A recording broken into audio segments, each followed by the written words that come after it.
ഇനി നമ്മൾ ഡിസ്കസ് ചെയ്യാൻ പോകുന്നത് നമ്മുടെ പെഡഗോജി സബ്ജക്ട്സ് ആണ് കേട്ടോ. അപ്പോൾ നമുക്കറിയാം നമ്മുടെ ബി എഡിൽ നമുക്കൊരു ഒരു അഞ്ചോളം നമുക്ക് പെഡഗോജി സബ്ജക്ട്സ് ഉണ്ട് അല്ലേ. അതായത് ഫിസിക്കൽ സയൻസ് ഉണ്ട്. ഫിസിക്കൽ സയൻസിൽ തന്നെയാണ് കെമിസ്ട്രിയും അതുപോലെ തന്നെ ഫിസിക്സും വരുന്നത്. അതുപോലെ pedagogy of commerce and economics ഉണ്ട്, പെഡഗോജി ഓഫ് ബയോളജിക്കൽ സയൻസ് ഉണ്ട്, ആൻഡ് ഇംഗ്ലീഷ് ഉണ്ട്, ഓൾസോ മാത്തമാറ്റിക്സ് ഉണ്ട്. ഇങ്ങനെ 5 സബ്ജക്ട്സോളാണ് നമ്മുടെ ഈ പെഡഗോജി സബ്ജക്ട്സിൽ വരുന്നത്. പക്ഷെ നമ്മൾ ഇതിൻ്റെ ടോപ്പിക്സ് നോക്കുന്ന സമയത്ത് ഏകദേശം ഒരുപാട് ടോപ്പിക്സ് നമുക്ക് സെയിം ആയിട്ട് കാണാൻ പറ്റും. അതായത് ജസ്റ്റ് ഇപ്പം നമ്മൾ ഫസ്റ്റ് ചാപ്റ്റർ നോക്കുന്ന സമയത്ത് എയിംസ് ആൻഡ് ഒബ്ജക്റ്റീവ്സ് ആണ് കൂടുതൽ നമ്മൾ ഫോക്കസ് ചെയ്യുന്നത്. അപ്പം അത് അതായത് ഹെഡിങ്സ് ഒക്കെ സിമിലർ ആയിരിക്കും, പക്ഷെ ഓരോ സബ്ജക്ട്സിൻ്റെയും മീനിങ്, ഡെഫിനിഷൻ, എയിംസ്, ഒബ്ജക്റ്റീവ്സ്, അതിൻ്റെ നെയിം ഡിറൈവ് ചെയ്തിരിക്കുന്നത്, അതിലുള്ള കണ്ടന്റ് കാര്യങ്ങളിൽ മാത്രമേ വ്യത്യാസം ഉണ്ടാവുള്ളൂ. ബാക്കി ആ ഒരു കോൺസെപ്റ്റ് വൈസും അല്ലെങ്കിൽ അതിൻ്റെ ചില ഫിലോസഫിക്കൽ കാര്യങ്ങളൊക്കെ എന്തായിരിക്കും, സെയിം ആയിരിക്കും. ഓക്കെ, അപ്പോൾ നമ്മൾ പഠിക്കുന്ന സമയത്ത് നമുക്ക് കോമൺ ആയിട്ടുള്ള കാര്യങ്ങൾക്കാണ് PPT ഉണ്ടാക്കിയിരിക്കുന്നത്. സോ അത് വെച്ചിട്ട് നമുക്ക് പഠിക്കാം. ഓക്കെ, അപ്പോൾ നമ്മൾ ഫസ്റ്റ് ചാപ്റ്ററാണ് ഇന്ന് നോക്കാൻ പോകുന്നത്. സോ എല്ലാവരും നിങ്ങളുടെ പെഡഗോജി സബ്ജക്ട്സ് ഏതാണോ ആ ഒരു ടെക്സ്റ്റ് ബുക്ക് ആയിട്ടിരിക്കുക കേട്ടോ. ബിക്കോസ് ഞാൻ കോമൺ ആയിട്ടാണ് പറയുന്നത്, ഓരോ പെഡഗോജിക്കും സെപ്പറേറ്റ് ആയിട്ടല്ല പറയുന്നത്. ഈ 5 പെഡഗോജിക്കാരെയും ഇൻക്ലൂഡ് ചെയ്തിട്ടുള്ള ക്ലാസ്സാണ്. സോ അപ്പം ഓരോന്നിനെയും ഞാൻ കോമൺ ആയിട്ട് അതിലെന്താന്നുള്ള കാര്യങ്ങളായിരിക്കും ഡിസ്കസ് ചെയ്യുക. ഓക്കെ, അപ്പോൾ നമ്മൾ ഫസ്റ്റ് നമ്മുടെ ഈ ചാപ്റ്റർ എടുക്കുന്ന സമയത്ത് നമ്മുടെ ചാപ്റ്ററിൻ്റെ name aims and objectives of teaching. ഏതാണോ സബ്ജക്ട്സ് അതാണ് നമ്മുടെ ചാപ്റ്ററിൻ്റെ പേര് എന്ന് വെച്ചാൽ aims and objectives of teaching particular subjects like physical science, English, commerce, biological science, maths, അങ്ങനെ. സോ അപ്പോൾ അതിൽ വരുന്ന ഹെഡിങ്സ് എല്ലാം സെയിം ആണ്. ലൈക്ക് ഫസ്റ്റ് നമ്മൾ എന്ത് ചെയ്യുന്നുണ്ട്, നമ്മുടെ സബ്ജക്ട്സ് ഏത് സബ്ജക്റ്റാണോ നിങ്ങൾ പഠിക്കുന്നത് ആ സബ്ജക്ട്സിൻ്റെ മീനിങ് എന്താ പഠിക്കണം, nature, scope, need and significance, അതുപോലെ തന്നെ വാല്യൂസ്, എയിംസ് ആൻഡ് ഒബ്ജക്റ്റീവ്സ്, അങ്ങനെയാണ്. സോ അപ്പം എല്ലാത്തിലും ആ സബ്ജക്റ്റിൻ്റെ ഒബ്ജക്റ്റീവ്സ് എന്താണ്, അതിൻ്റെ എയിം എന്താണ്, അതിൻ്റെ നീഡ് എന്താണ്, ഈ കാര്യങ്ങളാണ് നമ്മൾ ഡിസ്കസ് ചെയ്യുന്നത്. ഓക്കെ, അത് ഓരോ സബ്ജക്ട്സ് അനുസരിച്ചിട്ടും ആ ഒരു സബ്ജക്റ്റ് ഓറിയൻറ്റഡ് ആയിട്ടുള്ള ഒബ്ജക്റ്റീവ്സും എയിംസും കാര്യങ്ങളൊക്കെ ആയിരിക്കും ഡിസ്കസ് ചെയ്യാനുണ്ടാവുക കേട്ടോ. ഓക്കെ, പിന്നെ ഈ ഒരു ചാപ്റ്ററിൽ ഏറ്റവും ഇമ്പോർട്ടൻ്റ് ആയ കാര്യമാണ് ഇൻസ്ട്രക്ഷണൽ ഒബ്ജക്റ്റീവ്സ് എന്ന് പറയുന്നത്. അത് ഓരോ സബ്ജക്ട്സിനും ഇൻസ്ട്രക്ഷൻ ഒബ്ജക്റ്റീവ്സ് ഡിഫറെൻ്റ് ആയിരിക്കും. അത് ആ സബ്ജക്റ്റ് ഓറിയൻറ്റഡ് ആയിട്ടുള്ള കണ്ടന്റ് ബേസ്ഡ് ആയിട്ടുള്ള ഇൻസ്ട്രക്ഷൻ ഒബ്ജക്റ്റീവ്സ് ആയിരിക്കും നമുക്ക് ഉണ്ടായിരിക്കുക. അപ്പോൾ എന്താണ് ഇൻസ്ട്രക്ഷണൽ ഒബ്ജക്റ്റീവ്സ് എന്നുള്ള കാര്യങ്ങളൊക്കെ നമ്മൾ വഴിയെ ഡിസ്കസ് ചെയ്യും. അതുപോലെ തന്നെ ഈ ചാപ്റ്ററിൽ ഏറ്റവും ഇമ്പോർട്ടൻ്റ് ഒരു കാര്യമാണ് ബ്ലൂംസ് ടാക്സോണമി എന്നുള്ളൊരു കോൺസെപ്റ്റ്. സോ അത് ഭയങ്കര ഇമ്പോർട്ടൻ്റ് ആണ്. അത് ഏത് പെഡഗോജി എടുത്താലും ഈ ഒരു കോൺസെപ്റ്റ് സെയിം ആണ്, അതിൽ യാതൊരു ഡിഫറൻസും ഇല്ല. സോ ബ്ലൂംസ് ടാക്സോണമി നമുക്ക് പഠിക്കാനുണ്ട്, അതിലൊരു ഹൈറാർക്കി കാര്യങ്ങളൊക്കെ പഠിക്കാനുണ്ട്. ഇപ്പോൾ ടാക്സോണമി എന്ന് പറഞ്ഞാൽ നമുക്കറിയാലോ ഇറ്റ്സ് എ ക്ലാസിഫിക്കേഷൻ ആണ്. അതായത് അതിൻ്റെ ഒരു ഇമ്പോർട്ടൻസും അതിൻ്റെ അല്ലെങ്കിൽ ഒരു ടഫ്നെസ്സും കാര്യങ്ങളൊക്കെ നോക്കിയിട്ട് അതിനൊരു ഹൈറാർക്കിയൽ രീതിയിൽ അല്ലെങ്കിൽ ഒരു പിരമിഡ് രൂപത്തിലൊക്കെ അറേഞ്ച് ചെയ്യുന്നതിനെയാണ് ടാക്സോണമി എന്ന് പറയുന്നത്. സോ ബെഞ്ചമിൻ എസ് ബ്ലൂം എന്ന് പറഞ്ഞിട്ടുള്ള ആളുടെ ഒരു ടാക്സോണമിയാണ് നമ്മൾ ബ്ലൂം ടാക്സോണമി എന്ന് പറയുന്നത് കേട്ടോ.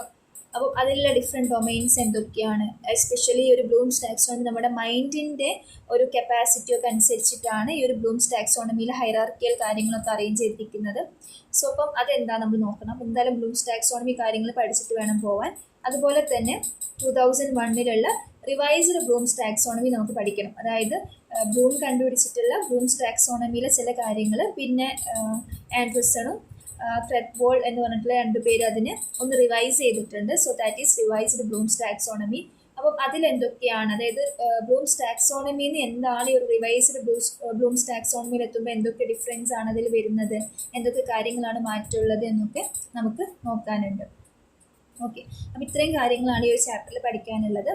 അപ്പോൾ ഇതിൽ ഞാൻ PPT ഉണ്ടാക്കിയിരിക്കുന്നത് Bloom's taxonomy, revised Bloom's taxonomy കോൺസെപ്റ്റാണ്. ബിക്കോസ് എല്ലാ പെഡഗോജിക്കാർക്കും കോമൺ ആയിട്ട് വരുന്ന ടോപ്പിക്സ് അതാണ്.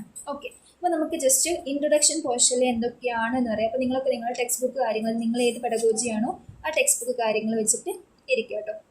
അപ്പോൾ അതിൽ ഫസ്റ്റ് വൺ എന്താണെന്ന് വെച്ചാൽ നമ്മൾ ഓരോ സബ്ജക്ട്സിൻ്റെയും മീനിങ്, നേച്ചർ, സ്കോപ്പ് കാര്യങ്ങളൊക്കെ ഡിസ്കസ് ചെയ്യാൻ പോവാണ്.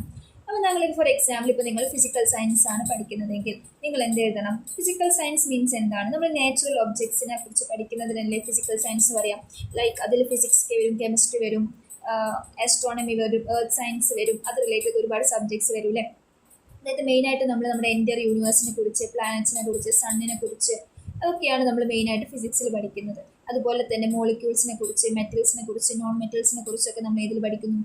കെമിസ്ട്രിയിൽ പഠിക്കുന്നു. അപ്പം ഈ ഒരു ഫിസിക്കൽ സയൻസ് എന്ന് പറയുമ്പോൾ സയൻസ് എന്നുള്ളൊരു വേർഡ് ഡിറൈവ് ചെയ്തിരിക്കുന്നത് ലാറ്റിൻ വേർഡായിട്ടുള്ള സയൻഷ്യ എന്നുള്ളൊരു വേർഡ് എന്നാണ്. അതിൻ്റെ ഒരു മീനിങ് എന്ന് വെച്ചാൽ നോളേജ് എന്നുള്ളതാണ് അതിൻ്റെ മെയിൻ ഒരു മീനിങ് എന്ന് പറയുന്നത്.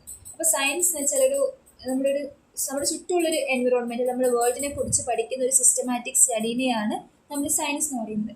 അപ്പോൾ ഒരു ഫിസിക്കൽ സയൻസ് എന്ന സബ്ജക്ട്സിലും കൂടുതലായിട്ട് എന്തായിരിക്കും, നമ്മുടെ ചുറ്റും നമ്മുടെ ഡെയിലി ലൈഫിൽ ഓരോ കാര്യങ്ങൾ റിലേറ്റ് ചെയ്തിട്ടാണ് നമ്മൾ ഫിസിക്സ് അല്ലെങ്കിൽ കെമിസ്ട്രി എന്നുള്ള രീതിയിൽ പഠിച്ചു പോകുന്നത്. അപ്പോൾ ഒരു ഫിസിക്കൽ സയൻസ് പെഡഗോജി ആയിട്ടുള്ള കുട്ടികൾക്ക് അതിൻ്റെ മീനിങ്ങിൽ എന്ത് എഴുതാം? ഇങ്ങനത്തെ കാര്യങ്ങൾ എഴുതാം. നിങ്ങൾ നിർബന്ധമായിട്ടും ടെക്സ്റ്റ് ബുക്കിൽ ഈ ഒരു പോർഷൻസ് ഒക്കെ വായിച്ച് നോക്കണം. ഞാൻ ജസ്റ്റ് അതിൽ എന്ത് ഇൻക്ലൂഡ് ചെയ്യുന്ന കണ്ടന്റ് കാര്യങ്ങൾ മാത്രമാണ് ഇപ്പോൾ പറയുന്നത്. അതുപോലെ ഇപ്പോൾ കൊമേഴ്സ് ആണ് പഠിക്കുന്നതെങ്കിൽ, ഇപ്പോൾ നിങ്ങളുടെ കൊമേഴ്സ് ആണ് നിങ്ങളുടെ പെഡഗോജി എങ്കിൽ മീനിങ് പോർഷനിൽ നിങ്ങൾക്ക് എന്ത് എഴുതാം? അതായത് കൊമേഴ്സ് മെയിനായിട്ട് ഡിസ്കസ് ചെയ്യുന്നതെന്ന് വെച്ചാൽ ജസ്റ്റ് ലൈക്ക് ട്രേഡിനെ കുറിച്ച്, അതുപോലെ തന്നെ എക്സ്ചേഞ്ച് ഓഫ് കമ്മോഡിറ്റീസ്, അതുപോലെ തന്നെ കോൺട്രിബ്യൂഷൻ ഓഫ് ഫിനിഷിംഗ് പ്രൊഡക്ട്സ്, അതുപോലെ തന്നെ selling of goods, buying of goods, ഇങ്ങനത്തെ ഓരോരോ കാര്യങ്ങളെ കുറിച്ചിട്ടൊക്കെയാണ് കൊമേഴ്സിൽ മെയിനായിട്ട് നമ്മൾ പറയുന്നത്, അല്ലേ? അപ്പോൾ കൊമേഴ്സും കുറച്ച് ഈ ഒരു രീതിയിൽ പ്രൊഡക്ട്സിൻ്റെ കാര്യങ്ങളും കൺസപ്ഷൻ്റെ കാര്യങ്ങളും അതിനെ കുറിച്ചിട്ടാണ് കൊമേഴ്സ് മെയിനായിട്ട് ഡിസ്കസ് ചെയ്യുന്നത്. അങ്ങനത്തെ കാര്യങ്ങളൊക്കെ നിങ്ങൾക്ക് കൊമേഴ്സിൽ ഡിസ്കസ് ചെയ്യാം.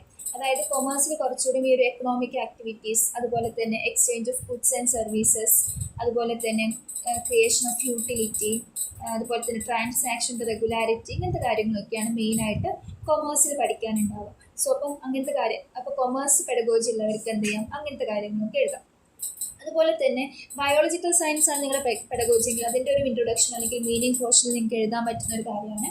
ബയോളജിക്കൽ സയൻസ് എന്ന് പറയുമ്പോൾ തന്നെ ചുറ്റുപാടുമുള്ള ലിവിങ് നോൺ ലിവിങ് ഓർഗാനിസംസിനെയൊക്കെ ബേസ് ചെയ്തിട്ടാണ് ബയോളജിക്കൽ സയൻസ് സംസാരിക്കുന്നത്. സോ ബയോളജിയിൽ എക്സ്പെഷ്യലി വരുന്ന കാര്യമാണ് ബോട്ടണി ആൻഡ് സോളജി. ഈ കാര്യങ്ങളൊന്ന് ഓർത്ത് വയ്ക്കുക. ബോട്ടണിയും സോളജിയും ബയോളജിക്കൽ സയൻസിൽ ഇൻക്ലൂഡ് ചെയ്യുന്നൊരു കാര്യമാണ്. സോ ബോട്ടണി മീൻസ് എന്താണ്? സ്റ്റഡി ഓഫ് പ്ലാന്റ്സിനെയാണ് നമ്മൾ പൊതുവെ ബോട്ടണി എന്ന് പറയുന്നത്. ആൻഡ് സ്റ്റഡി ഓഫ് ആനിമൽസിനെ നമ്മൾ സോളജി എന്ന് പറയും. സോ അപ്പോൾ ഇതിൽ എന്താണ് ലിവിങ് നോൺ ലിവിങ് തിങ്സ് എല്ലാം ഉണ്ട്.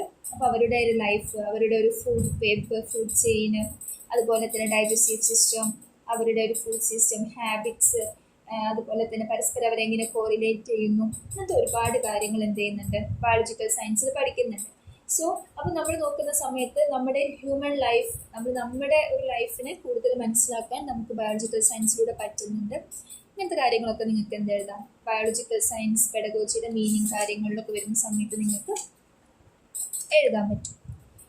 അതുപോലെ തന്നെ നെക്സ്റ്റ് പെഡഗോജി സബ്ജക്ട്സ് ആണ് ഇംഗ്ലീഷ്. നമുക്കറിയാം ഇംഗ്ലീഷ് എന്ന് വെച്ചാൽ ഒരു ലാംഗ്വേജ് സബ്ജക്റ്റ് ആണ്, അല്ലേ? സോ നമ്മൾ നേരത്തെ ലാക്കിലൊക്കെ നമ്മൾ പഠിച്ചൊരു കാര്യമാണ്. ലാംഗ്വേജ് എന്ന് വെച്ചാൽ മെയിൻലി പർപ്പസ് ഫോർ കമ്മ്യൂണിക്കേഷന് വേണ്ടിയിട്ട് നമ്മൾ ഭയങ്കരമായിട്ട് യൂസ് ചെയ്യുന്ന ഒരു കാര്യമാണ് ലാംഗ്വേജ് എന്ന് പറയുന്നത്.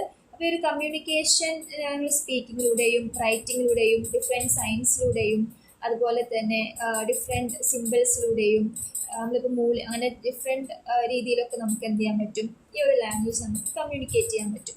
അപ്പം അതിനൊരു പ്രോപ്പറായിട്ടൊരു കാര്യം കൊടുക്കുന്നതാണ് ഒരു ലാംഗ്വേജ് എന്ന് പറയുന്നത്. സോ ഇംഗ്ലീഷ് എന്ന് വെച്ചാൽ നമ്മൾ വേൾഡ് വൈഡ് യൂസ് ചെയ്യുന്ന ഒരു ലാംഗ്വേജ് ആണ്. അപ്പം ഒരു ലാംഗ്വേജ് എന്ന് പറഞ്ഞാൽ നമ്മൾ ഓരോ കാര്യങ്ങളെയും എന്ത് ചെയ്യുന്നുണ്ട്? ഷേപ്പ് ചെയ്യാനും നമ്മുടെ ക്രിയേറ്റീവ് തിങ്കിങ് കാര്യങ്ങളൊക്കെ ഇമ്പ്രൂവ് ചെയ്യാനൊക്കെ ലാംഗ്വേജ് ഹെൽപ്പ് ചെയ്യുന്നുണ്ട്.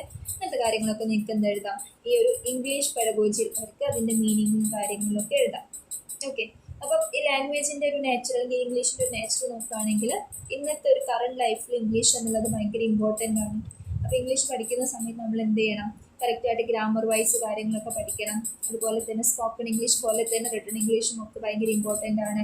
അതായത് ഇന്നത്തെ ഒരു എക്കണോമിക് ഡെവലപ്മെൻറ്റും നമ്മുടെ കമ്മ്യൂണിക്കേഷൻ ഡെവലപ്മെൻറ്റും ഒരു ഗ്ലോബലൈസേഷൻ്റെ കാരണമായിട്ട് ഇംഗ്ലീഷ് എന്നുള്ള ഒരു ലാംഗ്വേജിന് ഇന്നത്തെ കാലത്ത് ഭയങ്കര ഒരു ഇമ്പോർട്ടൻസ് ഉണ്ട്. അപ്പോൾ നിങ്ങൾ ഇങ്ങനത്തെ കാര്യങ്ങളൊക്കെ എന്ത് ചെയ്യാം? ഇംഗ്ലീഷ് ലാംഗ്വേജിൻ്റെ മീനിങ് ഡെഫിനിഷൻ കാര്യങ്ങളിലൊക്കെ ഇൻക്ലൂഡ് ചെയ്യാം കേട്ടോ. Then the last pedagogy is pedagogy of mathematics. നമുക്കറിയാം മാത്തമാറ്റിക്സ് എന്ന് പറയുമ്പോൾ തന്നെ മൊത്തം കാൽക്കുലേഷൻസ് കാര്യങ്ങളൊക്കെ ഉണ്ടാവും, അല്ലേ? അപ്പം അതിൻ്റെ ഒരു മീനിങ് നോക്കുകയാണെങ്കിൽ ഗ്രീക്ക് ലാംഗ്വേജ് എന്നാണ് മാത്തമാറ്റിക്സ് എന്നുള്ളൊരു വേർഡ് വരുന്നത്. അതിൻ്റെ മീനിങ് എന്ന് വെച്ചാൽ what one get to know എന്നാണ് അതിൻ്റെ മീനിങ്.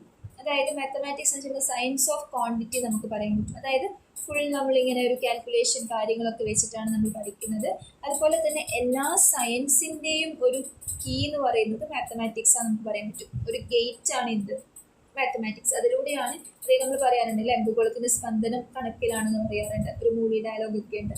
സോ അതാണ്, ബിക്കോസ് എല്ലാ കാര്യങ്ങളും മാത്തമാറ്റിക്സ് ആയിട്ട് റിലേറ്റഡ് ആണ്. സോ അപ്പോൾ ഈ ഒരു മാത്തമാറ്റിക്സിൽ മെയിനായിട്ട് ഡിസ്കസ് ചെയ്യുന്നതെന്ന് വെച്ചാൽ നമ്മുടെ റീസണിങ്സ് കാര്യങ്ങൾ, അതുപോലെ തന്നെ കാൽക്കുലേഷൻസ്, ഡെയിലി ലൈഫിൽ വരുന്ന സിമ്പിൾ കാൽക്കുലേഷൻസ്, അരിതമെറ്റിക്സ്, ട്രിഗണോമെട്രി. അതായത് നമുക്കൊരു ഹിഡൻ മെഷർമെൻറ്റ് കണ്ടുപിടിക്കണമെങ്കിൽ നമുക്കൊരു ടെക്നോമെട്രി കാര്യങ്ങളൊക്കെ യൂസ് ചെയ്യാം അല്ലേ. അതായത് ഒരു ബിൽഡിങ്ങിൻ്റെ ചെരിവ് കണ്ടുപിടിക്കാൻ, അല്ലെങ്കിൽ നമുക്ക് ഇത് എത്ര ഡിസ്റ്റൻസിലാണ് കണ്ടുപിടിക്കാനൊക്കെ നമുക്ക് മാത്തമാറ്റിക്സ് യൂസ് ചെയ്തിട്ട് ഈസി ആയിട്ട് ഡിസ്റ്റൻസ് കാര്യങ്ങളും ആംഗിൾ കാര്യങ്ങളൊക്കെ കാൽക്കുലേറ്റ് ചെയ്യാൻ പറ്റും. അപ്പോൾ ഹ്യൂമൻ ലൈഫിനെ കുറച്ചുകൂടെ സിംപ്ലിഫൈ ചെയ്യാൻ വേണ്ടിയിട്ട് മാത്തമാറ്റിക്സ് ഹെൽപ്പ് ചെയ്യുന്നുണ്ട്. അപ്പോൾ ഇങ്ങനത്തെ കാര്യങ്ങളൊക്കെ നിങ്ങൾക്ക് മാത്തമാറ്റിക്സിൻ്റെ മീനിങ്ങും കാര്യങ്ങളിലൊക്കെ എഴുതാൻ പറ്റും. അതുപോലെ തന്നെ മാത്തമാറ്റിക്സിൽ നമ്പർ സിസ്റ്റം ഉണ്ട്, ഓൾജിബ്ര ഉണ്ട്, ജിയോമെട്രി ഉണ്ട്, ട്രിഗ്നോമെട്രി ഉണ്ട്, അനലിറ്റിക്കൽ ജിയോമെട്രി ഉണ്ട്. അതുപോലെ തന്നെ വേരിയസ് മാത്തമാറ്റിക്കൽ ടോപ്പിക്സ് കാര്യങ്ങളൊക്കെ നമ്മൾ എന്ത് ചെയ്യുന്നുണ്ട്, മാത്തമാറ്റിക്സിൽ ഡിസ്കസ് ചെയ്യുന്നുണ്ട്. സോ അതുപോലെ തന്നെ മാത്തമാറ്റിക്സ് നമുക്ക് ഒരുപാട് ഗ്രാഫ് വരയ്ക്കാൻ വേണ്ടിയിട്ട് ഹെൽപ്പ് ചെയ്യുന്നുണ്ട്. അതുപോലെ തന്നെ നമ്മൾ ഡ്രോയിങ്ങിന് വേണ്ടിയിട്ട് ഇപ്പം പല സമയത്തും ഈ ഒരു മാത്തമാറ്റിക് ഷോസ് കാര്യങ്ങൾ നടക്കുന്ന സമയത്ത് നമ്മൾ കാണാറുണ്ട് അല്ലെ, കുട്ടികൾ ഡിഫറെൻറ്റ് ഷേപ്സ് പാറ്റേൺസ് ഒക്കെ ഈ ഒരു മാത്സിൻ്റെ കാൽക്കുലേഷൻ ചെയ്യുന്നത്.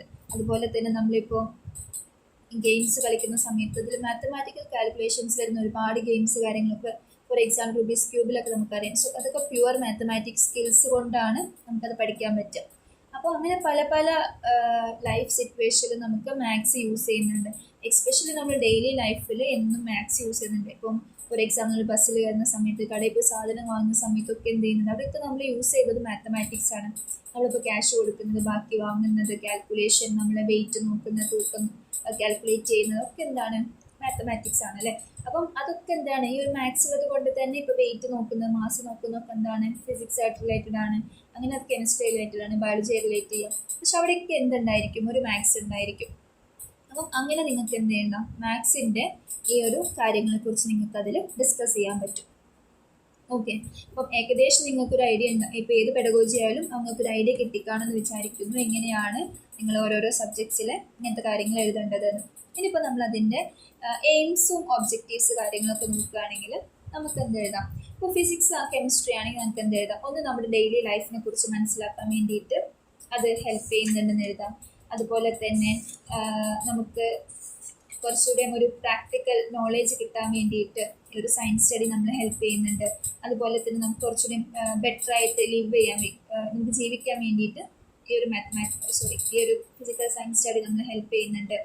അതുപോലെ തന്നെ കുട്ടികളെ കുറച്ചുകൂടി ഫ്യൂച്ചറിലേക്ക് നിൽക്കാൻ വേണ്ടിയിട്ട് ഇത് ഹെൽപ്പ് ചെയ്യുന്നുണ്ട്. ഇങ്ങനത്തെ കാര്യങ്ങളൊക്കെ നമുക്ക് എന്ത് ചെയ്യാം, ഇതിൻ്റെ ഒരു എയിംസ് ആൻഡ് ഒബ്ജക്റ്റീവ്സിലൊക്കെ എഴുതാൻ പറ്റും.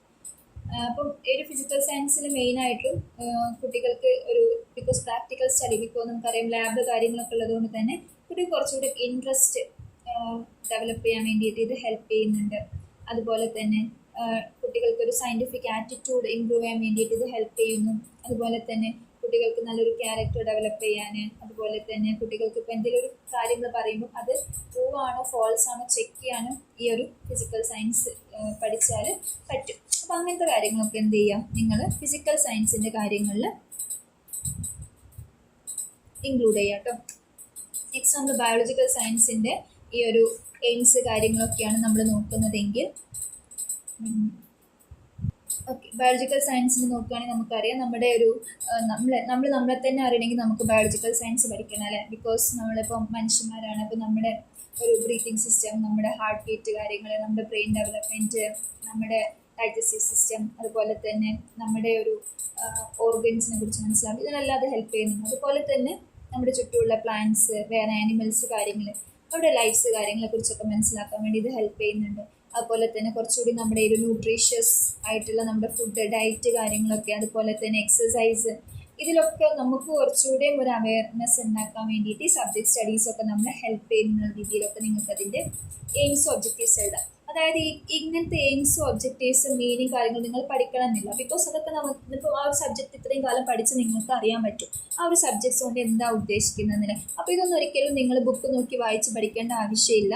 നിങ്ങൾ തന്നെ ഒന്ന് ജസ്റ്റ് ഒന്ന് മൈൻഡിലുണ്ടായാൽ മതി. ബിക്കോസ് നിങ്ങളിപ്പോൾ ഡിഗ്രി കഴിഞ്ഞ് അല്ലെങ്കിൽ PG കഴിഞ്ഞവരൊക്കെ ഉണ്ടാവും. അപ്പം ഇത്രയും കാലം നിങ്ങൾ ആ സബ്ജക്ട്സിൽ എന്താണ് പഠിച്ചത്, അല്ലെങ്കിൽ അതുകൊണ്ട് എന്താണ് യൂസ്, നിങ്ങളുടെ ഡെയിലി ലൈഫിൽ അതുകൊണ്ട് എന്താണ് യൂസ് എന്നുള്ളത് ജസ്റ്റ് ഒന്ന് ഓർത്താൽ മതി.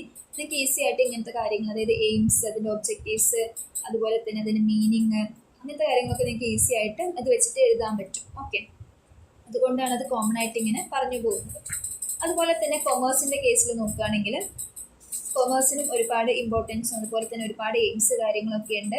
അതുപോലെ അപ്പോൾ കൊമേഴ്സിൻ്റെ മെയിൻ കാര്യങ്ങൾ എന്ന് വെച്ചാൽ ഹ്യൂമൻസിൻ്റെ ഒരു സ്റ്റാൻഡേർഡ് ഓഫ് ലിവിങ് ഇൻക്രീസ് ചെയ്യിപ്പിക്കാൻ വേണ്ടി കൊമേഴ്സ് ഹെൽപ്പ് ചെയ്യുന്നുണ്ട്. അതുപോലെ തന്നെ പ്രൊഡ്യൂസേഴ്സും കൺസ്യൂമേഴ്സും തമ്മിലുള്ള ലിങ്ക് ഡെവലപ്പ് ചെയ്യാനും കൊമേഴ്സ് ഹെൽപ്പ് ചെയ്യുന്നുണ്ട്. അതുപോലെ തന്നെ ഒരുപാട് എംപ്ലോയ്മെൻറ്റ് ഓപ്പർച്യൂണിറ്റീസ് ഒക്കെ വരാൻ വേണ്ടിയിട്ട് കൊമേഴ്സിൻ്റെ കാര്യങ്ങളൊക്കെ ഹെൽപ്പ് ചെയ്യുന്നുണ്ട്. ബിക്കോസ് പ്രത്യേകിച്ച് ബിസിനസ് ഫീൽഡ് കാര്യങ്ങളിലൊക്കെ, അതുപോലെ തന്നെ ആളുകളുടെ നാഷണൽ ഇൻകം, വെൽത്ത് കാര്യങ്ങളൊക്കെ ഹെൽപ്പ് ചെയ്യാനും ഒക്കെ ഇത് ഹെൽപ്പ് ചെയ്യുന്നുണ്ട്. ഓക്കെ, അപ്പോൾ ഇങ്ങനത്തെ കാര്യങ്ങളൊക്കെ നമുക്ക് കൊമേഴ്സിൻ്റെ ഒരു എയിംസ് അല്ലെങ്കിൽ അതിൻ്റെ യൂസസ് നമുക്ക് പറയാൻ പറ്റും. അതുപോലെ തന്നെ ഇൻ്റർനാഷണൽ ട്രേഡ്സിനെ എൻകറേജ് ചെയ്യാൻ, അതുപോലെ തന്നെ ഡിഫറെൻറ്റ് കൺട്രീസിൽ ഓരോരോ കാര്യങ്ങൾ ഡെവലപ്പ് ചെയ്തെടുക്കാൻ, അങ്ങനത്തെ കാര്യങ്ങളൊക്കെ നമ്മൾ കൊമേഴ്സിലാണ് അത് പഠിക്കുന്നത്.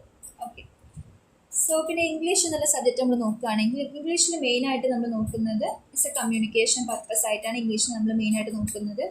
അപ്പം മെയിനായിട്ടൊരു ഇംഗ്ലീഷ് എന്നുള്ള ലാംഗ്വേജ് അല്ലെങ്കിൽ ഒരു സബ്ജക്ട്സ് നമ്മൾ സ്കൂളിൽ പഠിപ്പിക്കുന്നതിൻ്റെ മെയിൻ ഒരു ലക്ഷ്യം അല്ലെങ്കിൽ എയിം എന്ന് വെച്ചാൽ കുട്ടികൾ ഫ്ലുവൻ്റ്ലി അക്യുറേറ്റ്ലി ഇംഗ്ലീഷ് പറയുക, അതുപോലെ തന്നെ കുട്ടികൾക്ക് ഒരു ഇങ്ങനത്തെ ഇംഗ്ലീഷ് കേട്ടാൽ അണ്ടർസ്റ്റാൻഡ് ചെയ്യാൻ പറ്റും, ഇംഗ്ലീഷ് സംസാരിക്കാൻ പറ്റുക, അതുപോലെ തന്നെ അവർക്ക് ഈസി ആയിട്ട് നോട്ട്സ് എഴുതാൻ പറ്റുക, അതുപോലെ ഇംഗ്ലീഷ് നോവൽസ് കാര്യങ്ങളൊക്കെ വായിച്ച് മനസ്സിലാക്കാൻ പറ്റണം, അതുപോലെ തന്നെ കുട്ടികൾക്ക് നല്ല രീതിയിൽ എക്സാംസിനും കാര്യങ്ങൾക്കൊക്കെ അറ്റൻഡ് ചെയ്യാൻ പറ്റണം, അതുപോലെ തന്നെ കുട്ടികൾക്ക് ഡിഫറെൻറ്റ് ടൈപ്സ് ഓഫ് ലെറ്റേഴ്സ് എഴുതാൻ പറ്റണം.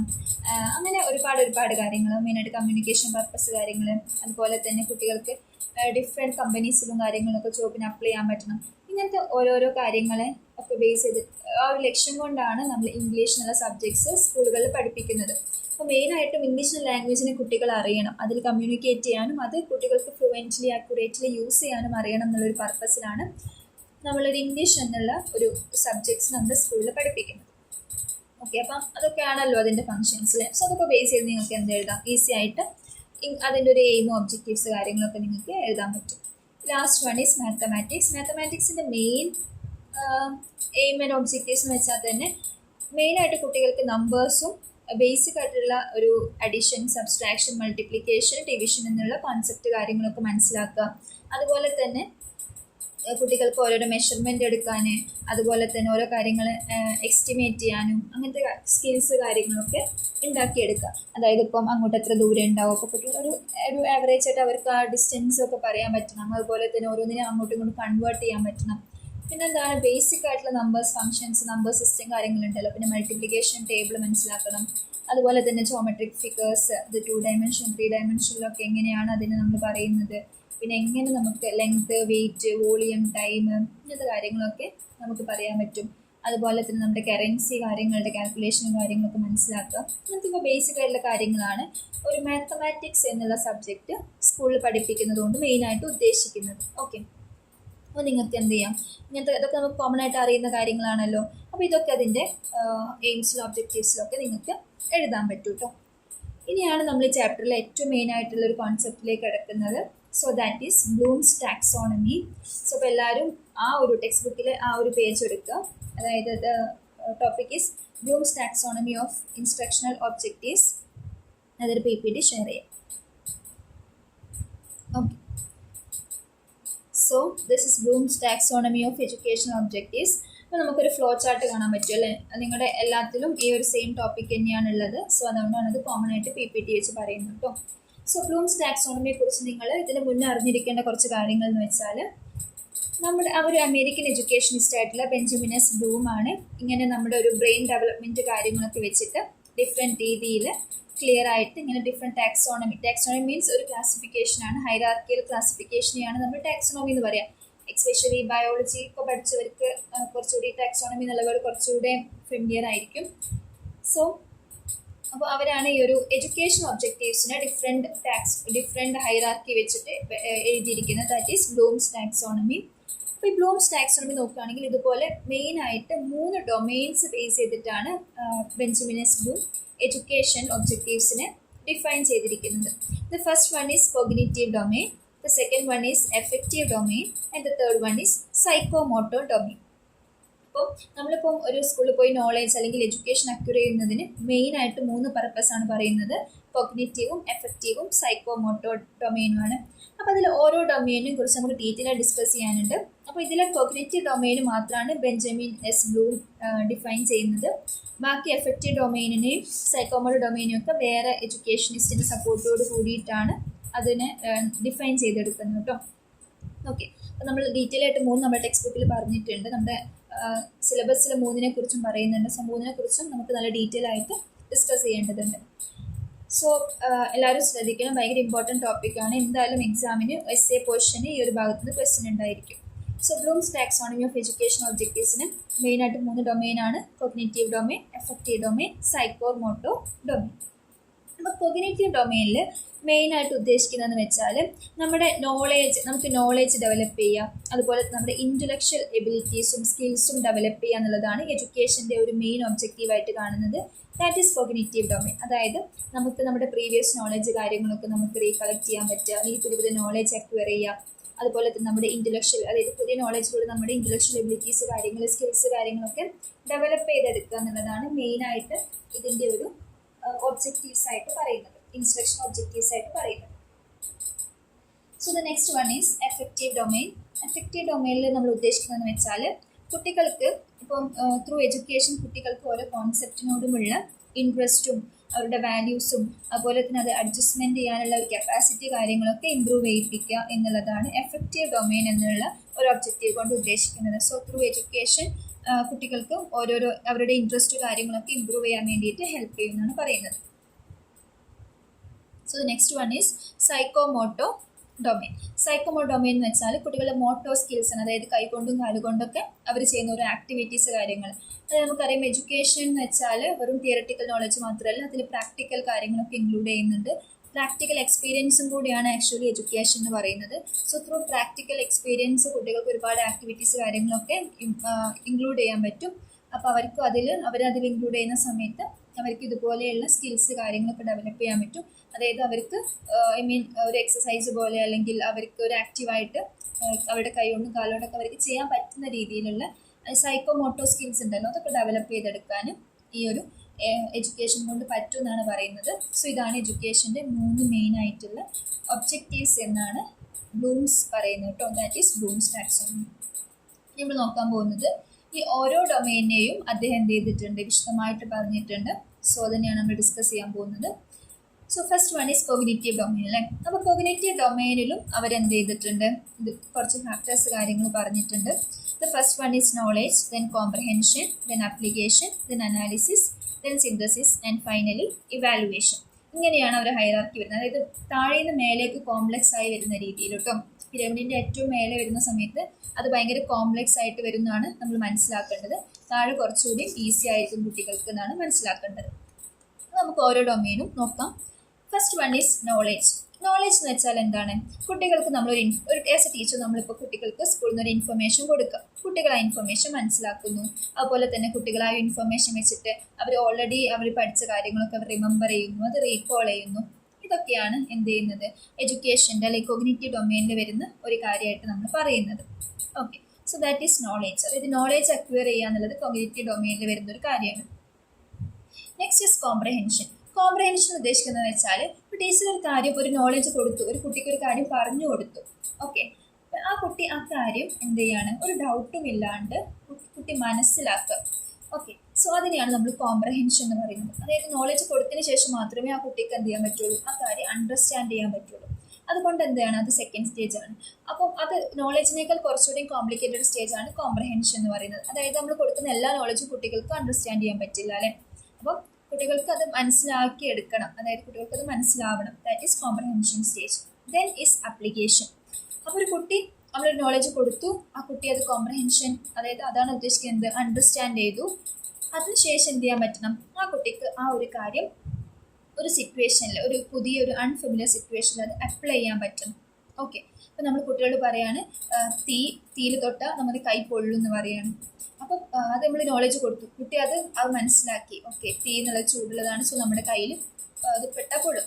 അപ്പം അങ്ങനെ ഒരു സിറ്റുവേഷനിൽ ആ കുട്ടി ഇത് അപ്ലൈ ചെയ്യേണ്ട എപ്പോഴാണ്? അതുപോലെ തീ വരുന്ന സിറ്റുവേഷനിൽ കുട്ടി എന്ത് ചെയ്യണം? അത് തൊടാതിരിക്കണം അല്ലേ. അതായത് ഒരു പുതിയ സിറ്റുവേഷൻ കുട്ടിയുടെ മുന്നിലേക്ക് വരികയാണ്, ഒരു അൺഫെമിലിയർ സിറ്റുവേഷൻ വരുന്ന സമയത്ത് കുട്ടി എന്താണോ പഠിച്ചത് ആ കാര്യം അതിൽ കുട്ടിക്ക് അപ്ലൈ ചെയ്യാൻ പറ്റണം. ഓക്കെ. ദെൻ അനാലിസിസ് എന്ന് വെച്ചാൽ നമ്മൾ എന്ത് ചെയ്യുന്നു? നമ്മളിപ്പോൾ ഒരുപാട് പഠിച്ച കാര്യങ്ങൾ ഉണ്ടാവുമല്ലോ, അതിനൊക്കെ നമ്മൾ എന്ത് ചെയ്യുന്നു? ചെറിയ പോയിന്റ്സ് ആക്കിയിട്ട് നമ്മൾ എന്ത് ചെയ്യുന്നുണ്ട്? കുറച്ചൊരു നല്ല രീതിയിൽ അതിനെ മനസ്സിലാക്കുന്നുണ്ട്. അതായത് നമ്മളിപ്പോൾ കുറേ കാര്യങ്ങൾ പഠിച്ചിട്ടുണ്ടായിരിക്കും, അപ്പോൾ കുറേ കാര്യങ്ങൾ പരസ്പരം കണക്ട് ചെയ്യാൻ പറ്റുന്നതായിരിക്കും. ആ കാര്യങ്ങളൊക്കെ കണക്ട് ചെയ്ത് ഒരു ബെറ്റർ അണ്ടർസ്റ്റാൻഡിങ് ഉണ്ടാകുന്ന സിറ്റുവേഷനാണ് അനാലിസിസ് എന്നുകൊണ്ട് ഉദ്ദേശിക്കുന്നത്. ഓക്കെ, സോ അതാണ് അനാലിസിസ്. ദെൻ നെക്സ്റ്റ് സിന്തസിസ് എന്ന് വെച്ചാൽ നമ്മൾ ഇത്രയും കാര്യങ്ങൾ മനസ്സിലാക്കിയ സ്ഥിതിക്ക് നമ്മൾ എന്ത് ചെയ്യുക? നമ്മൾ കുറേ പുതിയ കാര്യങ്ങൾ കൊണ്ടുവന്നിട്ട് ഒരു പ്രൊഡക്റ്റ് കാര്യങ്ങളൊക്കെ ഉണ്ടാക്കുക. ഇപ്പം നമ്മളിപ്പോൾ മെഷീൻ്റെ സ്ട്രക്ചർ കാര്യങ്ങൾ, ഇപ്പോൾ ഒരു ബിടെക്കോ അങ്ങനെ എന്തെങ്കിലുമൊക്കെ പഠിക്കുന്ന ഒരു കുട്ടി എന്ന് വെച്ചാൽ കുറേ മെഷീൻസിൻ്റെ സ്ട്രക്ചർ കാര്യങ്ങളൊക്കെ പഠിക്കും അല്ലേ. അത് വെച്ചിട്ട് എങ്ങനെയാണ് ഒരു വെഹിക്കിൾ ഉണ്ടാക്കേണ്ടതെന്നൊക്കെ ഒരു കുട്ടി പഠിക്കും. അപ്പോൾ അതിനുശേഷം എന്ത് ചെയ്യുക? ആ കുട്ടി ഇതുപോലെ ഒരുപാട് വേറെ മെഷീൻസ് കാര്യങ്ങളൊക്കെ യൂസ് ചെയ്തിട്ട് പുതിയൊരു മെഷീൻ ഉണ്ടാക്കുക എന്ന് വിചാരിക്കുക, അല്ലെങ്കിൽ പുതിയൊരു സ്ട്രക്ചർ ഉണ്ടാക്കുക, അല്ലെങ്കിൽ ആ മെഷീന് വേറൊരു ഫംഗ്ഷൻ ഉണ്ടാക്കുക. ഇങ്ങനത്തെ കാര്യങ്ങളാണ് ഇത് സിന്തസിസിൽ നമ്മൾ ഇൻക്ലൂഡ് ചെയ്യുന്നത്. അതായത് നമ്മൾക്ക് അറിയുന്ന കുറേ നോളേജ് വെച്ചിട്ട് നമ്മൾ പുതിയൊരു കാര്യം ഉണ്ടാക്കുന്നതിനെയാണ് നമ്മൾ സിന്തസിസ് എന്ന് പറയുന്നത്. അപ്പോൾ അനാലിസിസ് എന്തായിരുന്നു? നമുക്ക് അറിയുന്ന കാര്യങ്ങൾ നമ്മൾ ചെറിയ കാര്യങ്ങളൊക്കെ വെച്ചിട്ട് അതിന് സെപ്പറേറ്റ് പഠിക്കുന്നതായിരുന്നു അനാലിസിസ്. ഒരു മീനിങ് ഫുൾ പാർട്ടാക്കി മാറ്റുന്നതായിരുന്നു അനാലിസിസ്. പക്ഷേ സിന്തസിസ് എന്ന് വെച്ചാൽ കുറേ ചെറിയ നോളജസിനെ കൂട്ടിച്ചേർത്തിട്ട് ഒരു പുതിയ നോളജ് ഉണ്ടാക്കുന്നതിനെയാണ് നമ്മൾ സിന്തസിസ് എന്ന് പറയുക. സോ അപ്പോൾ അനാലിസിസിൻ്റെ ഓപ്പോസിറ്റാണ് സിന്തസിസ് വരുന്നത്. Then the last one is evaluation എന്ന് വെച്ചാൽ ഇതുവരെയുള്ള കാര്യങ്ങളൊക്കെ നമ്മൾ എന്ത് ചെയ്യാം?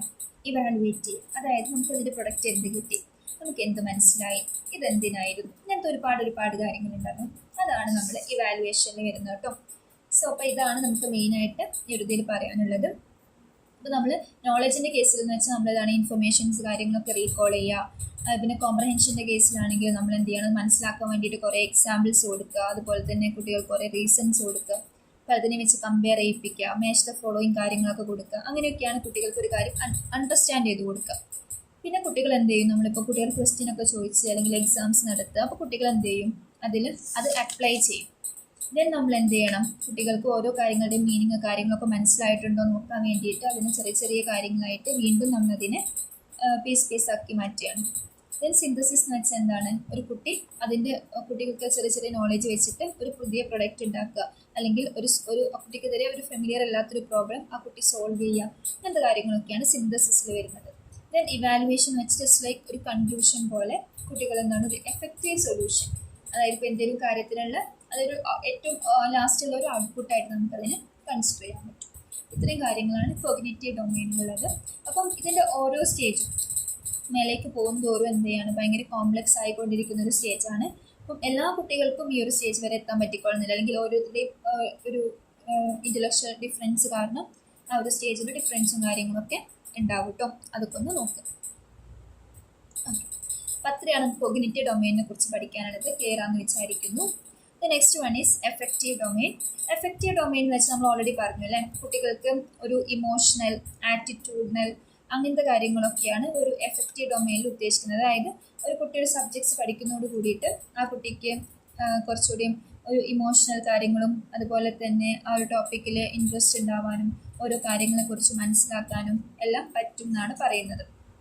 അപ്പം അതിൽ വരുന്ന മെയിനായിട്ടുള്ള കാര്യങ്ങൾ എന്ന് വെച്ചാൽ receiving, responding, appreciation, organisation, valuing, ഇങ്ങനത്തെ കാര്യങ്ങളൊക്കെയാണ്. ഇതൊക്കെയാണ് അതിൻ്റെ ഒരു പാർട്സ് ഓഫ് ഡൊമെയിനായിട്ട് വരുന്നത്. അപ്പോൾ റിസീവിങ് എന്ന് വെച്ചാൽ ഇപ്പോൾ ഒരു കുട്ടിയെ സംബന്ധിച്ചിടത്തോളം ടീച്ചർ എന്ത് ക്ലാസ്സിൽ പഠിപ്പിക്കുന്നു ആ കാര്യങ്ങളൊക്കെ കുട്ടി ലിസൺ ചെയ്യാം. ആ ഒരു പ്രോസസ്സിനെയാണ് നമ്മൾ റിസീവിങ് കൊണ്ട് ഉദ്ദേശിക്കുന്നത്. അപ്പം അവിടെ എന്ത് ചെയ്യും? സ്റ്റുഡൻസ് ടീച്ചേഴ്സ് പറയുന്ന കാര്യങ്ങൾ അണ്ടർസ്റ്റാൻഡ് ചെയ്യും, അവിടുന്ന് ക്വസ്റ്റ്യൻ ചോദിക്കും, മനസ്സിലാക്കും, ഓരോ കാര്യങ്ങൾ ഐഡൻറ്റിഫൈ ചെയ്യും. അതുപോലെ തന്നെ എന്തെങ്കിലും തെറ്റുണ്ടെങ്കിൽ കുട്ടി അത് പോയിന്റ് ഔട്ട് ചെയ്യും. അതുപോലെ തന്നെ ഭയങ്കര ശ്രദ്ധയോടെയൊക്കെ ഓരോ കാര്യങ്ങളെക്കുറിച്ച് ശ്രദ്ധിച്ചുകൊണ്ടിരിക്കും. ഇതൊക്കെയാണ് മെയിനായിട്ട് വരുന്നത് അതിൻ്റെ ഇൻസ്ട്രക്ഷൻ ഒബ്ജക്റ്റീവ്സ് എന്ന് പറയുന്നത്.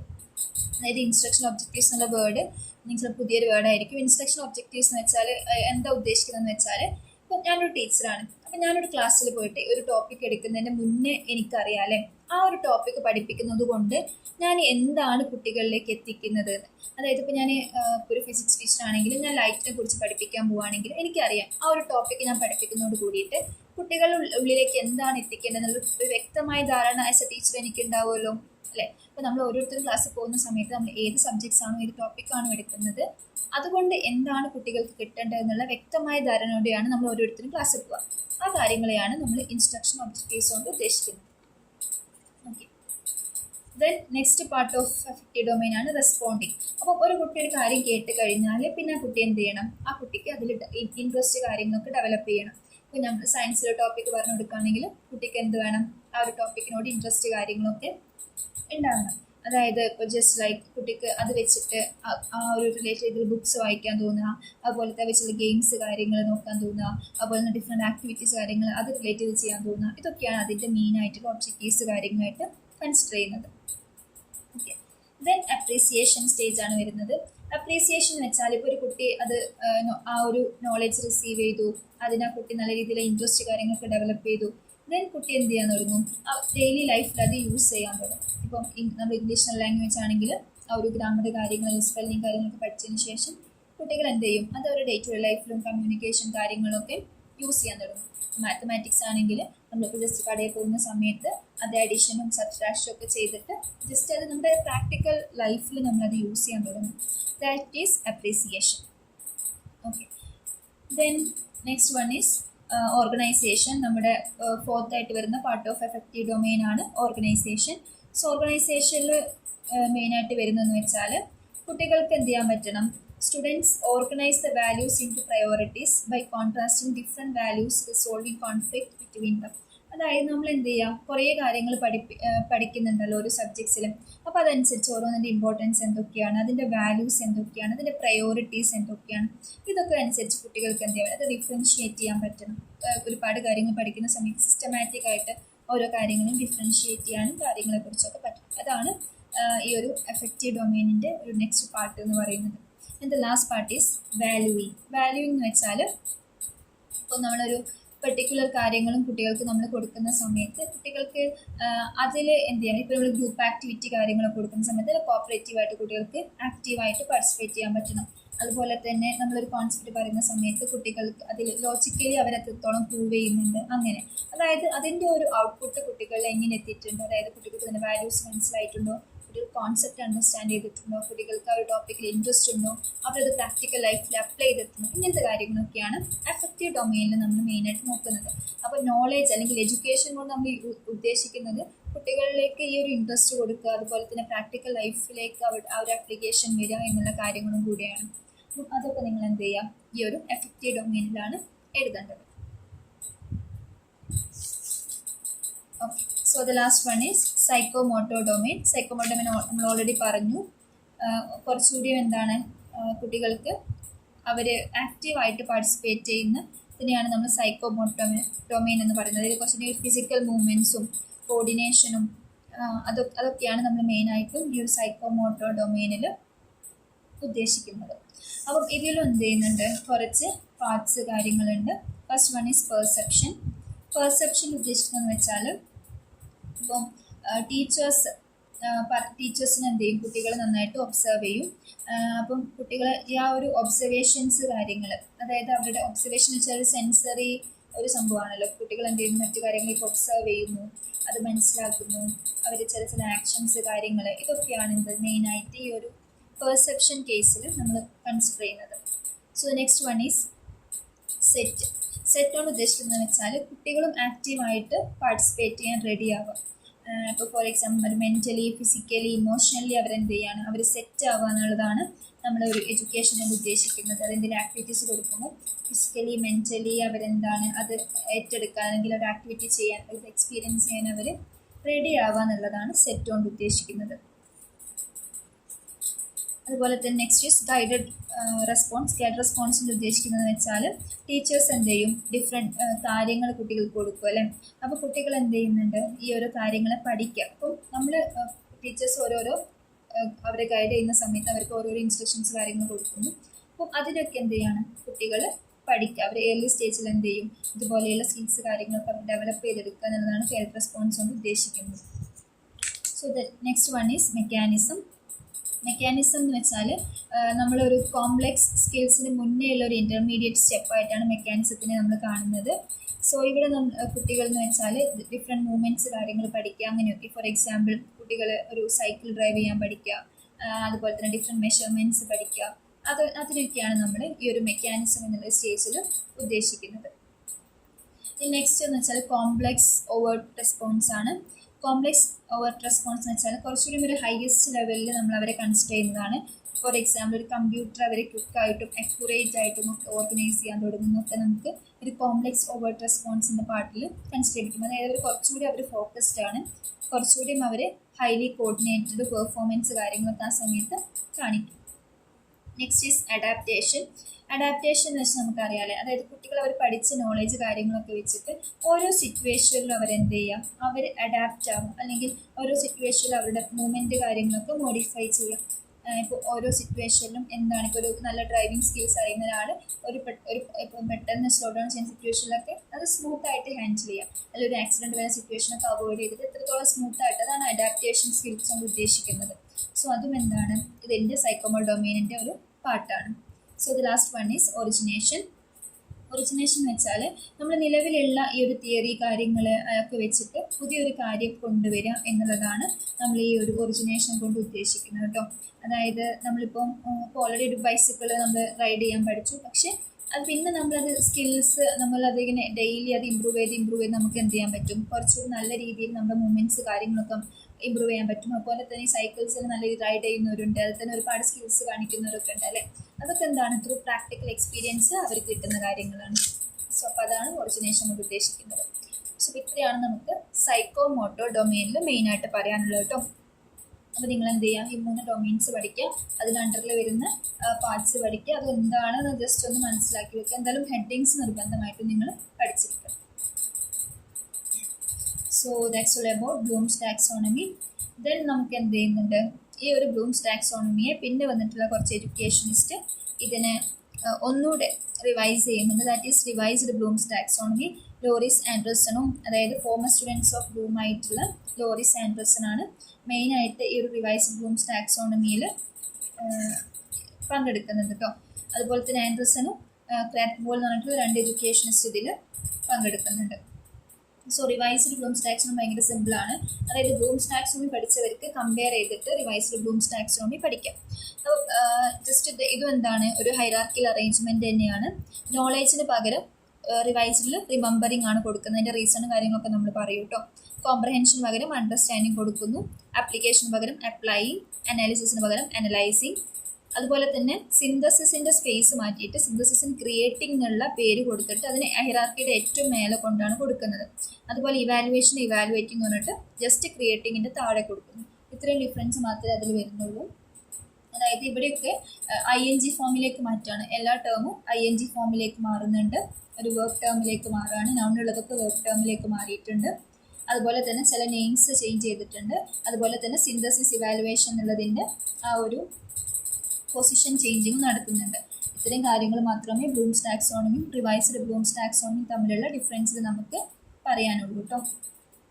ഓക്കെ, അപ്പോൾ നമുക്ക് ജസ്റ്റ് അത് തന്നെയാണ് ജസ്റ്റ് ഇങ്ങനെ ഒരു പിരമിഡ് പോലെ കാണിച്ചിരിക്കുന്നത്. അപ്പോൾ നിങ്ങൾ വരയ്ക്കുന്ന സമയത്തൊക്കെ നിർബന്ധമായിട്ടും ഈ ഒരു പിരമിഡ് ഷേപ്പിൽ തന്നെ വരയ്ക്കുന്നുണ്ട്, അതിനൊക്കെ മാർക്കുണ്ട്. സോ ഈ ഒരു ഷേപ്പിൽ തന്നെ നിങ്ങൾ വരയ്ക്കാൻ ശ്രമിക്കണം. അപ്പോൾ നമുക്കിതിൽ ഓരോന്ന് എന്താണെന്ന് നോക്കാം. അപ്പോൾ ആദ്യം നമ്മൾ ഒരു ബ്ലൂംസ് ടാക്സോണമിയിൽ നമ്മൾ നോളേജ് ആയിരുന്നല്ലേ പഠിച്ചിരുന്നത്, നോളേജ് ആയിരുന്നല്ലോ നമ്മുടെ ഫസ്റ്റ് കാര്യം എന്ന് പറയുന്നത്. പക്ഷേ റിവൈസ്ഡ് ബ്ലൂംസ് ടാക്സോണമിയിൽ ആൻഡർസൺ പറയുന്നതെന്ന് വെച്ചാൽ നോളേജ് എന്ന് വെച്ചാൽ നമ്മൾ ഒരിക്കലും, കാരണം നമ്മൾ ആലോചിക്കുന്നതിനെ ഒക്കെയാണല്ലോ നോളേജ്, അല്ലെങ്കിൽ നമ്മൾ റീകോൾ ചെയ്യുക, അതിനൊക്കെയാണല്ലോ നമ്മൾ ഈ നോളേജ് എന്നുള്ളതിൽ ഇൻക്ലൂഡ് ചെയ്യുന്നത്. അപ്പോൾ തിങ്കിങ് എന്നുള്ള കാര്യങ്ങളൊന്നും നമുക്ക് നോളേജിൽ ഇൻക്ലൂഡ് ചെയ്യാൻ പറ്റില്ല. നോളേജ് നമുക്ക് റിമെമ്പറിങ് എന്നുള്ള ഒരു കാറ്റഗറിയിൽ നമുക്ക് ഇൻക്ലൂഡ് ചെയ്യാൻ പറ്റും. അങ്ങനെയാണ് നോളേജിനെ റിമെമ്പറിങ് എന്നുള്ള ടേമിലേക്ക് മാറ്റുന്നത്. അതായത് ആക്ച്വലി നോളേജ് എന്നുള്ള ഒരു കോൺസെപ്റ്റ് കൊണ്ട് ഉദ്ദേശിക്കുന്നത് റിമെമ്പറിങ് അല്ലെങ്കിൽ റീകോളിംഗ് ഇൻഫർമേഷൻ ആണ് ഉദ്ദേശിക്കുന്നത്. സോ റിമെമ്പറിങ്ങിൻ്റെ മീനിങ് എന്ന് വെച്ചാൽ തന്നെ ഇസ് റീകോളിംഗ് ഇൻഫർമേഷൻ ആണ്.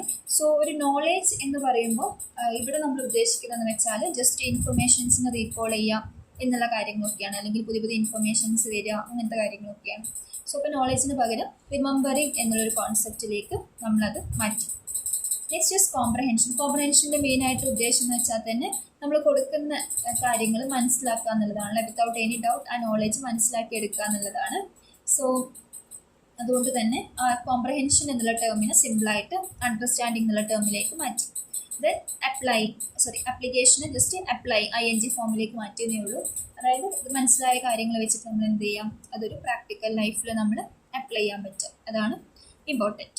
സോ നെക്സ്റ്റ് വൺ ഈസ് അനാലിസിസിന് എന്ത് മാറ്റി, അനലൈസിങ്ങിലേക്ക് മാറ്റി. നമ്മൾ അതിനെന്ത് ചെയ്യാണ്, ഓരോ ഡിഫറെൻറ്റ് ചെറിയ പീസാക്കി അല്ലെങ്കിൽ ബ്രേക്കപ്പ് ചെയ്ത് ചെറിയ പീസാക്കി മാറ്റിയിട്ട് ഓരോന്നിനെയും നമ്മൾ അണ്ടർസ്റ്റാൻഡ് ചെയ്യുന്നതാണ്. അപ്പോൾ ജസ്റ്റ് അതിൻ്റെ ഒരു ING ഫോം ഇട്ടു എന്നുള്ള അവിടെ ഒന്നും പ്രത്യേകിച്ച് മാറ്റങ്ങൾ വരുന്നില്ല. സോ നെക്സ്റ്റ് വരുന്നത് ഇവാലുവേഷൻ എടുത്ത് താഴേക്കിട്ട്, അതായത് ഇവാലുവേറ്റിംഗ് എന്നുള്ളത് ഹൈറാർക്കിയുടെ സെക്കൻഡ് ലാസ്റ്റ് വൺ ആക്കിയിട്ട് മാറ്റി. ഇവാലുവേറ്റിംഗ് കൊണ്ട് ഉദ്ദേശിക്കുന്നതെന്ന് വെച്ചാൽ നമ്മൾ ഒരു പെർട്ടിക്കുലർ ഒരു കോഴ്സോ അല്ലെങ്കിൽ ഡിസിഷനോ എന്തെങ്കിലും കാര്യങ്ങളൊക്കെ എടുത്തു കഴിഞ്ഞാൽ നമുക്ക് എന്ത് ചെയ്യാൻ പറ്റണം, അതിനെ ഇവാലുവേറ്റ് ചെയ്യാൻ പറ്റണം. ഇപ്പോൾ നമ്മൾ പഠിച്ചൊരു കാര്യം തന്നെ അത് എന്തിനാണ്, അതിൻ്റെ യൂസ് എന്താണ്, അതിന് എനിക്ക് എത്രത്തോളം മനസ്സിലായി, ഇങ്ങനത്തെ കാര്യങ്ങളൊക്കെ നമുക്ക് എന്ത് ചെയ്യാൻ പറ്റണം, ഇവാലുവേറ്റ് ചെയ്യാൻ പറ്റണം. ദെൻ അതിനും ശേഷമാണ് എന്ത് ചെയ്യുന്നത്, ക്രിയേറ്റിംഗ് എന്നൊരു കാര്യം. ബിക്കോസ് ക്രിയേറ്റിംഗ് എന്ന് വെച്ചാൽ ഓരോരുത്തരും അവരുടേതായിട്ടുള്ള ഐഡിയാസ് ജനറേറ്റ് ചെയ്യുന്നതാണ്. സോ ഇവാലുവേറ്റിങ്ങിനേക്കാൾ മേലെ ഒരു കോംപ്ലക്സ് ആയിട്ടുള്ള കാര്യമാണ് ക്രിയേറ്റിംഗ്, അതായത് സിന്തസിസ് എന്നുള്ള അതിൻ്റെ നെയിമിങ് മാറ്റിയിട്ടാണ് ക്രിയേറ്റിംഗ് ആക്കുന്നത് കേട്ടോ.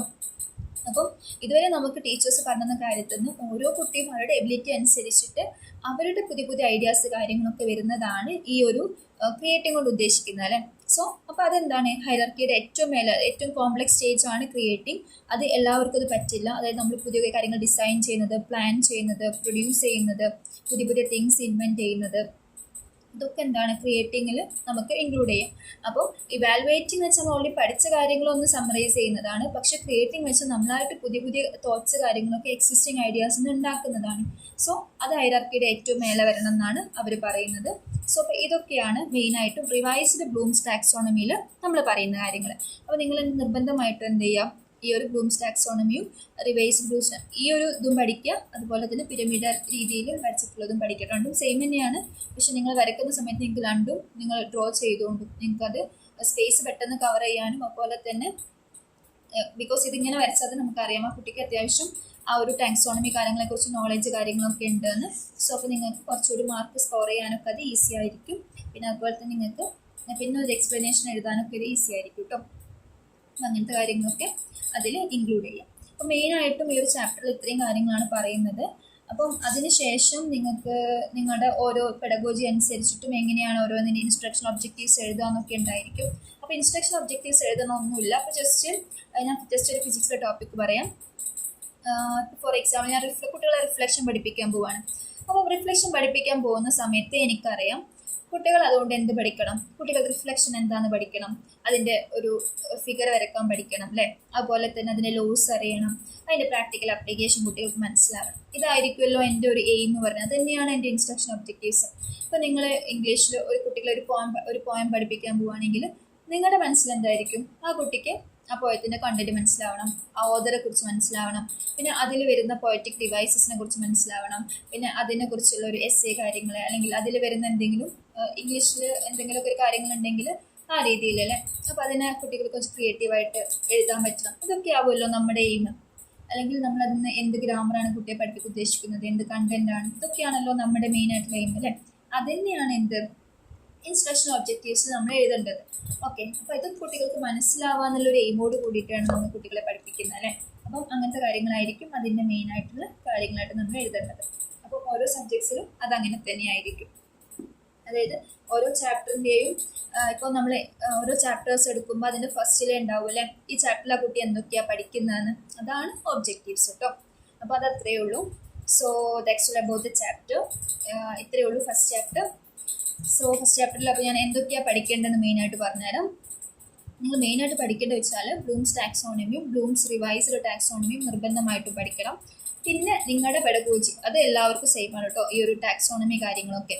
പിന്നെ നിങ്ങൾ പഠിക്കേണ്ടത് വെച്ചാൽ നിങ്ങളുടെ പെഡഗോജി സബ്ജക്ട്സ് ഏതാണോ അതിനെക്കുറിച്ച് ജസ്റ്റ് ഒരു ഫ്രണ്ടിലെ കുറച്ച് പേജസിൽ മീനിങ്, അതിൻ്റെ ഒരു നേച്ചർ എന്താണ്, സ്കോപ്പ്, നീഡ്, അതുപോലെ തന്നെ എയിംസ്, ഒബ്ജക്റ്റീവ്സ്, ഇങ്ങനത്തെ കുറച്ച് കാര്യങ്ങൾ പറയുന്നുണ്ട്. അപ്പോൾ ഭയങ്കര സിമ്പിളാണ്. ബിക്കോസ് നിങ്ങൾ ഇത്രയും വർഷം നിങ്ങൾ ആ ഒരു സബ്ജക്റ്റ് പഠിച്ചതുകൊണ്ട് നിങ്ങൾക്ക് ഈസി ആയിട്ട് നിങ്ങൾക്ക് തന്നെ ഉണ്ടാക്കി എഴുതാൻ പറ്റും എന്തൊക്കെയാണ് അതിൽ ഉദ്ദേശിക്കുന്നതെന്ന്. അപ്പോൾ ആ രീതിയിൽ നിങ്ങൾക്ക് എന്ത് ചെയ്യാൻ പറ്റും, ഒരു എസ്എസ് കാര്യത്തിനൊക്കെ നിങ്ങൾക്ക് അതിനെ പ്രിപ്പയർ ചെയ്യാം കേട്ടോ. അപ്പോൾ നിർബന്ധമായിട്ടും ഈ ഒരു ബ്ലൂംസ് ടാക്സോണമി കോൺസെപ്റ്റും ഇൻസ്ട്രക്ഷൻ ഒബ്ജക്റ്റീവ്സ് കോൺസെപ്റ്റൊക്കെ നന്നായിട്ടൊന്ന് നോക്കി വെക്കാം. അപ്പം എല്ലാവരും അവരുടെ അതായത് കോമൺ ആയിട്ട് പറയുന്നത് എന്തുകൊണ്ടാണെന്ന് വെച്ചാൽ മറ്റു ടോപ്പിക്സ് ബിക്കോസ് ഓരോ പെഡഗോജിക്കാർക്കും ഇത് ഡിഫറെൻ്റ് ആയിരിക്കും. അപ്പോൾ ഒരു സബ്ജക്റ്റ് മാത്രം കോൺസെൻട്രേറ്റ് ചെയ്യേണ്ടെന്ന് വിചാരിച്ചിട്ടാണ് എയിംസ് ഒബ്ജക്റ്റീവ്സും കോമൺ ആയിട്ട് പറയുന്നത്. ഒരു സബ്ജക്റ്റ് മാത്രം ഫോക്കസ് ചെയ്യുന്നില്ല. പിന്നെ ബ്ലൂംസ് കാര്യങ്ങളൊക്കെ എല്ലാവർക്കും ഒരേപോലെയാണ്. So that's about the chapter. അപ്പോൾ നിർബന്ധമായിട്ടും ബ്ലൂംസ് ടാക്സോണമി ഫോക്കസ് ചെയ്ത് പഠിക്കണം. ഫസ്റ്റ് ചാപ്റ്റർ നിങ്ങൾ ഫോക്കസ് ചെയ്യേണ്ടത് ബ്ലൂംസ് ടാക്സോണമി ആണ് കേട്ടോ.